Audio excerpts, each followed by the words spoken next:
What's up, guys? Welcome back to another episode of the BlockHash Podcast. Today, we have an amazing guest with Matt Zeiger and Adlucent. Before we do, I want to talk to you a little bit about Magic Mind. This fantastic little green drink has everything you need to stay mentally clear, mentally sharp, and to be performing mentally and feel great at your best at all times. I use it all the time with the podcast. It's fantastic for me in terms of being able to connect with guests and stay focused and locked in and being able to ask the best questions possible and be a great interviewer for the people that are coming on the show. It's draining over time, so I need something to keep me on my feet always. It's got nootropics, matcha, adaptogens, vitamins, everything you need to really feel healthy, promote a healthy ecosystem within your body and within your mind, boosting energy, focus, crushing procrastination, and elevating that mental clarity. So we're going to take a quick shot before we dive in and get going. Make sure to get your bottle or bottles or subscription at magicmind.com. If you use BlockHash 20, which is in the description below for the episode, you'll get 20% off your first purchase. So again, BlockHash 20, make sure to put that in, get yours today.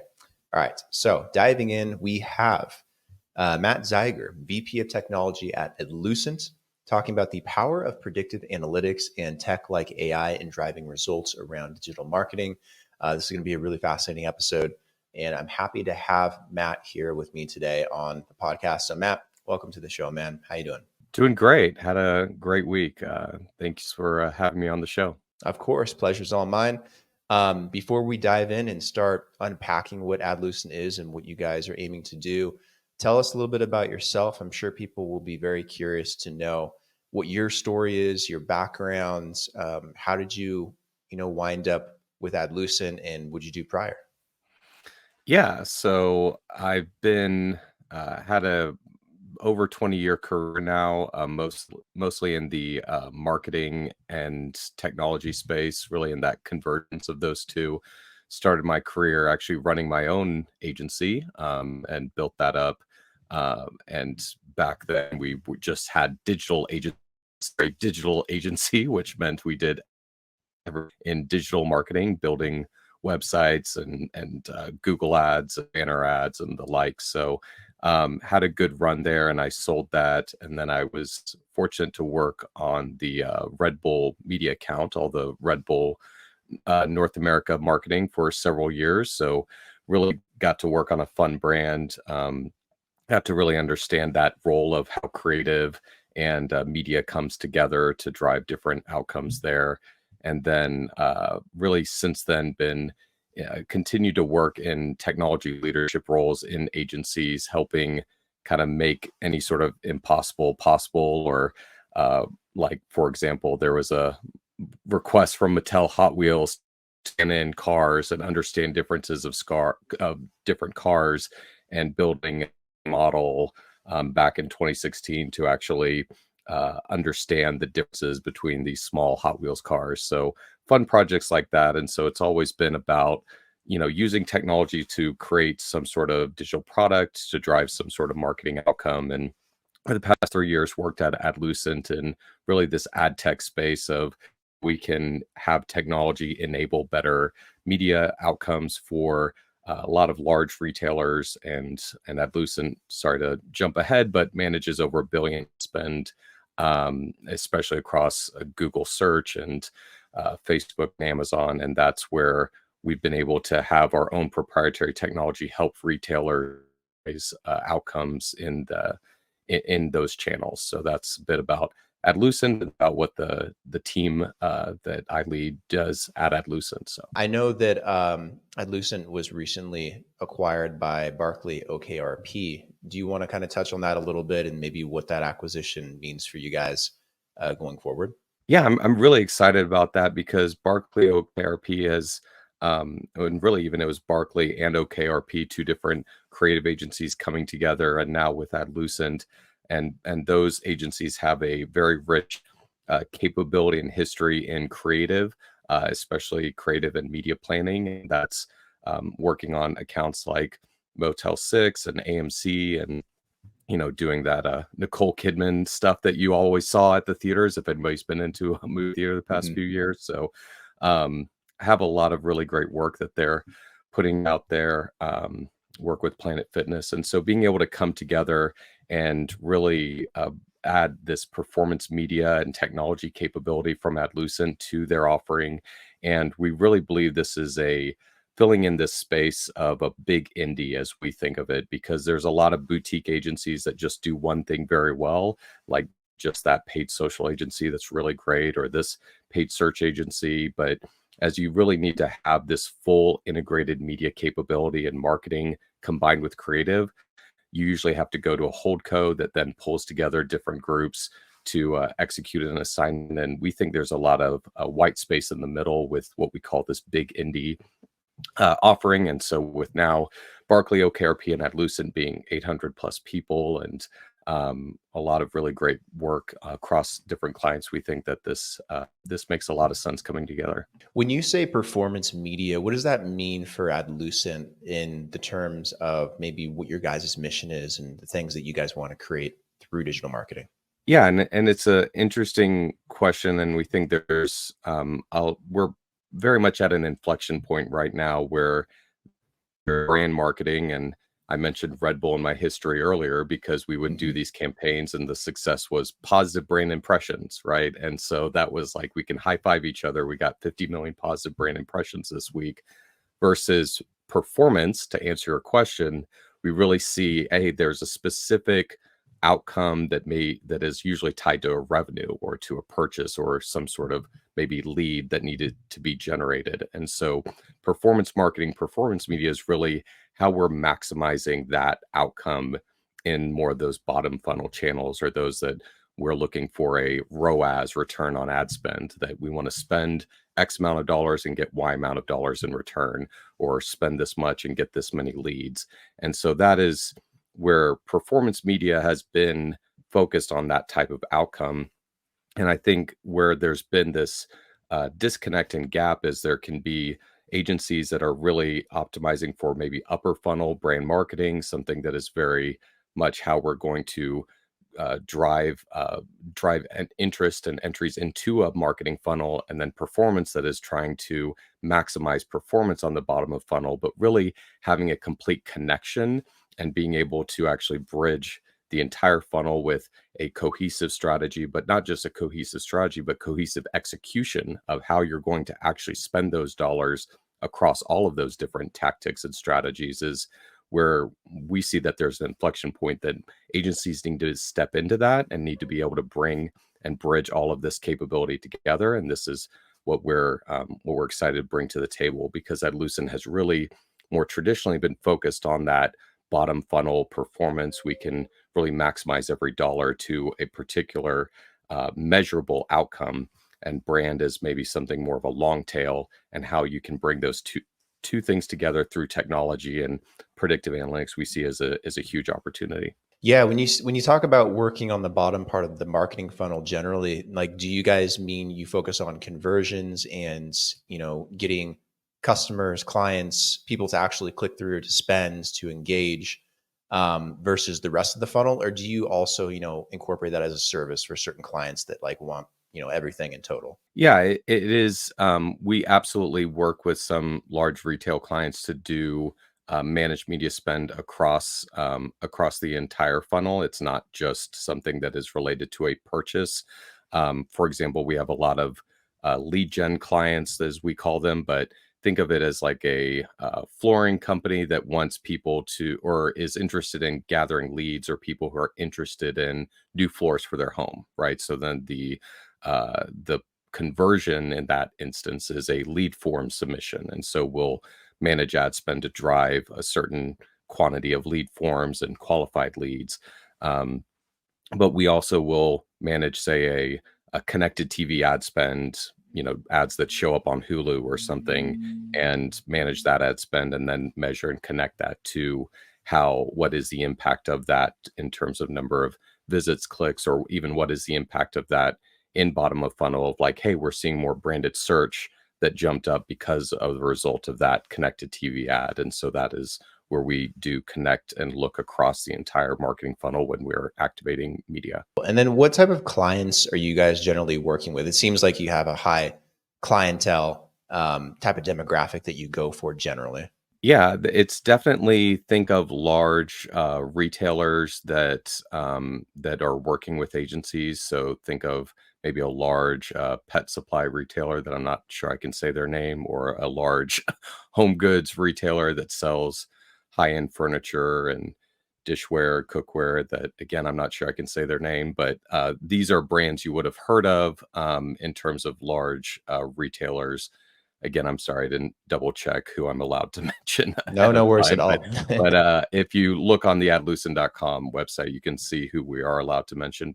And a lot of these retailers do like to keep it confidential because we are doing some really interesting and differentiated things for them in the areas that we operate, especially connecting data and applying predictive analytics to their business. And so they don't like us talking about them because it is something that they see as an edge over their competitors. So they like to keep a tight lip on the things that they're doing. Oh, absolutely. You don't want your competitor figuring out what you're doing right or wrong in terms of marketing, because then that's how they'll get you. Yeah. Yeah, absolutely. It's definitely a lot of competition in retail, and we work with both e-commerce retailers that are only online, but a lot of the big box think of those like household names that you would go to their stores. We are also trying to maximize what we call offline sales as well. So Do you guys primarily focus on B2C when you're doing marketing, or do you also do like B2B for businesses that are working directly with other companies and organizations? yes, it is usually B2C. Okay. Traditionally, I mean, there is definitely a large. I was again trying to remember if I can say their name, but we do have some large B2B retailers that are, think of it as like selling supplies, kitchen equipment, or selling things that businesses would buy. So there is some B2B work and experience that we do, but it's usually those um, B2B activations that relate to an online transaction, right, or an online outcome. And so a lot of B2B marketing efforts may be less about spending, you know, $40 million a year on Google advertising to initiate an online outcome. They're usually have some different strategies they're deploying, whereas we're really differentiated in terms of our ability to maximize shopping ads, which is a type of ad that is selling a particular product. So you search like dog food near me and you see an image ad with a dog food with a price. That is a shopping ad. And so that is something that we manage more ad spend on shopping ads than any other agency in North America. Are there any, I guess, verticals for marketing that maybe have changed drastically that are beneficial? Maybe most people don't quite know about that you guys do. Like, for example, pre-pandemic, I don't think most people would have thought that TikTok would have been a great place to advertise, especially to a younger demographic. And 5 years later, it's one of the biggest shopping apps in the US at the moment and generating tons and tons of revenue. And ads are very effective there too. Um, are there things like that that have popped up over the years that maybe you found as the ad space has continued to grow, other than traditional digital marketing methods through, let's say, just Facebook or whatever, or Amazon? What are some like maybe hidden gems or things that you guys have found? Yeah, I think it's definitely you want to look at balancing that reach and scale, or kind of that efficiency. Like we might be able to get a very efficient return on ad spend on, say, a TikTok shopping ad spend, but then when you Mhm. try to scale it, maybe it can't scale in terms of all of a sudden you start hitting a diminishing curve. But it's also that can happen with Google as well. Like you spend a lot on Google and you're only achieving a certain efficiency. And then once you start spreading those dollars into something like a TikTok shopping ad, you're able to recognize a better return on that dollar. But it is about where your customers are, where your audiences are, what they're spending time in terms of consuming media. So that is where a lot I think we know with TikTok and that short form, and on Facebook, that reel, and that whole YouTube shorts, that video format has become the big standard, de facto standard across video consumption platforms. And that's where people are spending their time. So then that's where the advertising dollars tend to be more effective and drive a certain performance, because those video ad placements are able to, is where people's are spending their time. I'd say, I mean, hidden gems is hard to identify, because almost anything I say, somebody else has identified it, or it wouldn't be a Sure. thing of a certain scale. But I think what we're seeing is a lot of interesting things happening in the CTV space. So where a lot of that OTT and CTV placements are now, I would say, more accessible than ever in terms of your media spend, that you're able to get those placements and put them in front of an audience in a way that is efficient and at scale. And that's something that I think is overall underutilized in terms of those types of video buys and video placements. People are usually thinking of, okay, social video over here, something more performance, and then maybe a TV spend over here. And they're really missing out on a lot of opportunity in that connected TV space. So think Hulu and Amazon Prime and these types of video ad placements. And now Netflix is coming out with their own ad platform, and that's going to be those ad placements as well are going to be a whole new area of opportunity that we're seeing coming out this year. You can advertise on Netflix soon? Not yet, but soon. Yes, that is what their Oh, that's Netflix is interesting. building out, an ad offering. That is, yes, very much the case. What would you say is something that really separates Adlucent from other competition or agencies out there and what they do versus what you guys do? Maybe that's, using new age tech, different types of predictive analytics. What are some things that give you guys an edge that make Adlucent a better choice? Yeah, I think in general, Adlucent has been very much always a tech-enabled service provider, is how I talk about it, and how the different business strategists would talk about the business. It is not just a service provider or just something that we're just providing a service with people and labor. It is something that we have proprietary technology that has enabled the performance and the capability we have as an agency. And that's been the case for many years. Adlucent actually started out managing Amazon's ad spend on Google. So we would actually promote and drive purchases on Amazon.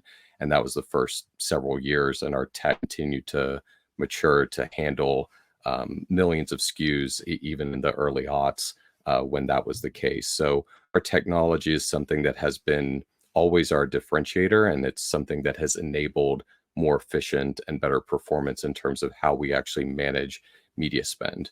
And the way I talk and think about our technology is there's really three areas. One is connected data, or how we can connect and pull in different data sets and make sense of that data, link data that maybe not be linked or combined and cleaned. And so connected data. Then second is predictive analytics. And so that's something that we have a lot of predictive models. So think about, at the time of purchase, knowing if someone will return a certain number of items within the future 45 days or whatever 15-day return window at the time of order. So that type of, that's an example of a predictive returns model that can be very useful for a retailer. So we're not looking at the total amount of revenue, we're looking at the net revenue, net of returns. That's one example of a predictive model. So it's connected data, predictive analytics, and that predictive analytics, of course, requires that connected data. They are very much related, but it's connected data, predictive analytics, and then it's how we're activating that media. And the media activation is something that we have our technology that can connect across walled gardens and run media spend across multiple platforms at the same time in one interface. So our teams aren't having to log into Facebook, log into Google, log into Microsoft, log into Amazon. They're able to just use one piece of technology we have called Deep Search that allows them to drive more effective media activation. So our tech stack really we have technology in all three areas that enable that operation so that we can drive out performance, because a lot of media agencies out there don't have technology. They're media agencies. They have people that are doing media buying, media planning, and some sort of reporting of what just happened, but they're not building predictive models. They're not connecting data sets with data engineers. They're not activating media across multiple channels in one interface. And that's something that we see sets us apart, or at least there's a very short list of agencies that can do what we can do. Real quick, want to highlight Magic Mind one more time. Again, it is an amazing drink that has really improved my ability to podcast at a high level, especially when we go on very long episodes like this and we're really diving into it and getting into the nitty gritty of the content and the details. I need to stay mentally sharp and focused at all times. I need to be really dialed in, and my mental capacity has to be peaked. So Magic Mind really helps me with that. It keeps me primed for every episode, and it's become a habit and a staple of mine that I highly recommend. So make sure to check them out, magicmind.com, link in the description below. If you use BlockHash 20, you'll get 20% off your first purchase. So make sure to pop that in and get your first batch of Magic Mind and subscription of Magic Mind today. All right. So let's lead into the next question here. What about technologies like AI, artificial intelligence, for example? Because I see so many different use cases for it impacting the marketing space just in general, whether it's from an analytics side, understanding a customer or a potential client, or being able to discern the best way to put an ad together itself, or even creating ad content, media content. There's a lot of different ways that I think it can be adapted into this space. Have you guys been playing around with AI and adapting it to some of your guys' methods and your guys' services as well? Yes, for sure. And I always like to, when we start talking about AI, kind of draw a very direct unpacking of even that term just off the bat, because we throw around terms like AI. I kind of joke around like terms like strategy or something that means everything and nothing, or it can have a lot of different meanings. And AI, I think, can suffer from that as well. And really, to unpack it just one layer deeper, I really think and see this as there's AI of Gen AI, which is what has really exploded over the past few years with ChatGPT launching and all of this interest and excitement around Gen AI. And then there's other AI. I'm going to really lean on one that is predictive AI, or an application of having a deep learning network or model be able to be trained on data and have provide a prediction. So when I talk about AI for marketers and what's beneficial to marketers, I really try to draw at least those two distinctions around. I think there's opportunities with Gen AI, and I think there's opportunities with predictive AI. So what we're seeing is with Gen AI, there's definitely a lot of exciting capabilities in terms of generating text, generating ad copy, generating creative, swapping backgrounds, creating a lot of different variations. And there's a lot of really interesting developments there. What we also find is that we really have to oversee it, because you can't have, say, a product that is that you're selling that then a background is being swapped for, and then there's an extra limb on the person in the foreground, or that there's a corrupted blurry aspect to the image. So you have to really check that. Or one of the other great examples I have is we tested a Gen AI language model for dresses. It's promoting dresses and black dresses. Okay, cool, it's black dress. So then it identified, okay, let's try the title trash bag dresses, because that's a pretty popular title and that's a variation of black dress. So we can call it a black trash bag dress, which is, of course, a horrendous title for an ad for a black dress. And it's not something you want to use or put out there. So any sort of generative AI, whether it's copy or images, we find we have to still oversee it. It's not a set it and forget it technology, but it does create a lot of variations, a lot of efficiency in the content creation pipeline, how long it takes to create different types of content. It also is really useful in creating ideas and brainstorming and getting more ideas on the table. So that's some of the examples of the generative AI capability. The other more technical application of Gen AI that we're seeing is generating synthetic data. Say you're missing different data sets or different parts of your data, you can actually generate synthetic data to fill in those missing gaps, kind of like the frog DNA in Jurassic Park, if we remember that movie.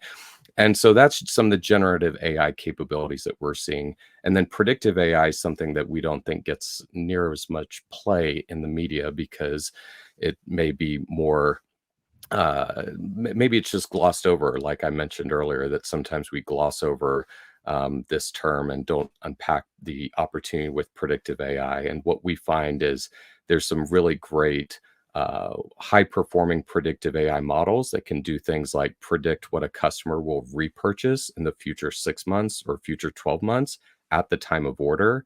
So that predicting lifetime value.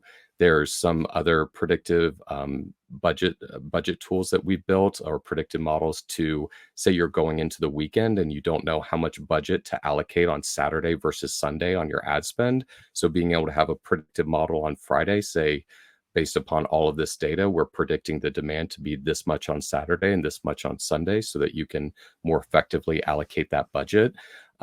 As well as I mentioned already, the predictive returns model. So there's just a lot of applications of predictive AI that we're seeing in this space in the area of media and marketing. Yeah, generative AI definitely gets a lot of headlines because the news likes to cover it, and there's a lot of ad spend that I think goes to it. But predictive AI is also very fascinating. How does it, do you think it extrapolates that data? Like if, um, you know, Jane Doe is on Amazon buying products, and, it buys something you guys are advertising, and then the predictive AI says, oh, Jane Doe is likely to keep purchasing because she's buying a lot of stuff on Amazon itself, or because she's buying other things across other platforms? Does it tell you like how it extrapolates that data and kind of puts it together to paint a picture of this avatar? Yeah, so some of it we can get the insights of how it identified that prediction. Some of it is kind of like makes sense if you think about it. Like for example, um, I may not be able to predict the lottery numbers, unfortunately, with a predictive AI model. Or if I did, I wouldn't tell you how I did that. But I could probably, if you give me all the places you've eaten out for the past year, every day, and you give me that data set, and then especially everybody else who is in your demographic and lives in your area, I could probably predict with a certain degree of accuracy where you're going to eat out next week or over the next 2 weeks, right? There's some of this like, oh yeah, that makes sense. If you have all that information, you can probably almost intuit it, like in some way correlate where something will happen. So an example in digital marketing could be time on site, right? Like if I know someone spent this much time browsing these other products, like they browse this handbag, they browse these shoes, and then they bought this dress, like it's somewhat intuitive that the predictive model would say, hey, we think they're going to come back and buy a pair of shoes sometime in the next 3 months because of this signal. But that's kind of just one example that we can intuit as humans. What the machine can do is take thousands of different data points and intuit it off of thousands of different data points and actions and activity and time spent, products browsed, what different customers have purchased, haven't purchased, and look at all of this data set. And then the predictive model can derive for this particular person at this point in time what it predicts the next action will be. Do you know if it also separates data out based on like the type of impression or action? So like if people are clicking on an ad versus actually converting on that ad versus actually signing up, maybe it's a newsletter, maybe they're buying a product, maybe it's a soda or something. Like is it able to separate those things out so that you can better target the individual that you want to actually buy? Because like as a user, I'm sure you experience this too on social media. It's very frustrating when you're scrolling through and you see something, you're like, oh, that's kind of cool, you click on it, and then all of a sudden all you see for the next hour or 2 hours is the same ad, and somehow on every platform over and over and over again. You're like, well, I didn't want to buy that, I just thought it was interesting for a half second. Yeah. Versus I go to purchase something and I don't normally see a lot of ads after I purchase something, maybe on Amazon because it's pretty good at recommending things. But not across social media, at least if I buy something through TikTok's marketplace or Instagram's marketplace. So you think maybe AI can help kind of discern that type of data to help companies advertise a bit more directly? 'Cause I think it's also, beneficial for the user too, that's eventually buying, because they're going to see things that are relevant to them to buy. And I think it works out both ways better. Completely. I mean, our CEO calls this and one of our missions is always relevant advertising. And we see that there's a lot of advertising that's not relevant. And and unfortunately, as consumers, we're having to experience that irrelevancy when it's like, I just wanted to click and read something. I don't need to keep being advertised to. And we do see that if more advertisers start to adopt predictive AI, you would have less of that irrelevant advertising going on. You wouldn't have as many um, advertisers spending money to show an ad to you for you to potentially click on it, because their models would show that you were not actually going to ever make a purchase, or you were not actually going to take another action there. So that is something that we do see as an underutilized opportunity, and that we think that if more people were taking advantage of predictive AI, we would have more relevant advertising. Absolutely. Is there any other type of technology that you guys have explored or tried to use other than AI to maybe help create a better ad experience, or to amplify your guys' tools or services when you're working with a client? Yeah, I think one area that comes to mind is with the product feed. And so this again goes to like relevant advertising of, is this accurate, right? Like, is this the right price? Is this actually available and in stock? And so all of that sounds somewhat like a basic problem of, well, obviously the ad should be to a product that is in stock and the price on the ad is correct. And sounds like table stakes, right? But what we've found is there's actually a need, and we've developed some technology that helps build out product feeds and keep product feeds up to date at scale. Because if you think about a large big box retailer with tens of millions, and we have some people with 100 million SKUs, that's a lot of data that needs to continue to be up to date in terms of the inventory, in terms of the pricing, availability at different stores around the country. And so a lot of the tech we built allows us to keep that product feed refreshed, up to date with accurate pricing, accurate inventory, and availability. And that's something that we've developed, and we have deployed for a lot of our retailers and advertisers. And it's why a lot of advertisers come to us, because that's something that they haven't been able to solve with their own technology. And it's something that we've been able to build out technology that does that. Looking into the future a little bit, maybe 5 years down the line, 10 years down the line, do you think digital marketing will look the same that it does today relatively? Or do you think that there's some big changes coming in terms of how we approach it? Like you mentioned earlier in this episode, Netflix allowing people to advertise at some point pretty soon on their platform. Like, I didn't even think about that till you brought it up today. Um, do you see more things like that starting to happen, different mediums, different channels, or even just the way we go about doing it changing over the next 5 or 10 years? Like, is anything like come to mind and how that future looks? Yeah, I think what's something, sorry to borrow from other smarter people than I, but some other people have talked about this idea of digital assistants, like being able to have some sort of AI assistant that is that knows everything about me, or is like monitoring everything, consuming everything I'm consuming, and then being able to make some sort of recommendation, kind of a bird on your shoulder, if you will, or something that is more of giving you some sort of relevant message at that moment of decision. It could be anything from you're driving down the road and it reminds you that, hey, you have a reward with Exxon, so stop there for gas instead of Shell. And it's like, oh, okay, thanks.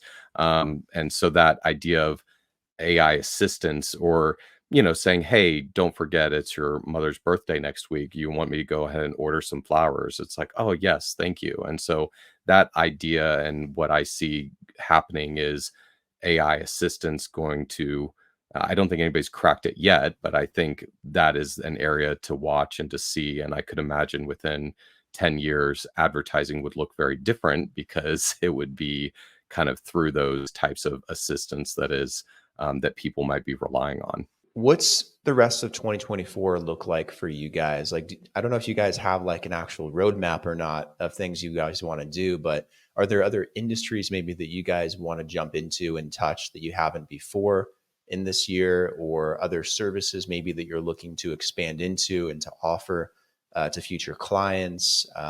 What do you want people to know about what, the future looks like for Adlucent? Yeah, I think it is, at least in the rest of 2024, it's really kind of bringing together the capabilities we have with creative and what we can do with ideation and activation and strategy, and everything that has that capability to some of our performance clients, and bringing some of that performance media capability to those clients that we may be only engaging with from a creative standpoint. So it's definitely that type of cross pollination of services. I think from a service standpoint, we are just continuing to scale up what we provide in terms of some of the AI capabilities in the area of predictive AI, some of the tech capabilities we have with training automated campaigns on clients' data. That's a Adlucent Index product, we call it, and just continuing to scale that out at the next level, because we have a very healthy number of clients and have a lot going on and a lot of great work happening, but just continuing to scale to that next level and to really capitalize on what we see as that big indie opportunity. For those that might be out there looking to work with you guys, where would you direct people if they want to get in touch, learn a little bit more about Adlucent, maybe set up a call? Would the best place to be the website or socials or other links or documentation? Yeah, I would definitely say adlucent.com is a great place. We have a Let's Talk there. If anybody has questions for me, I'll just go and let you know my email is not hard. It's matt.zeiger@adlucent.com. So if people have questions, you can reach out to me directly. But our website and forum is a great way to get in touch. And we have a lot of team members that are ready to talk and ready to see how we can help. Matt, appreciate you coming on the podcast today and doing this episode. It's very fascinating learning more about where the marketing space is going, specifically digital marketing, performance media, what you guys are doing at Adlucent. A lot of good insights as well. So thank you for taking the time to come on and really highlight some of the things you guys are doing. Thank you for having me. Appreciate it.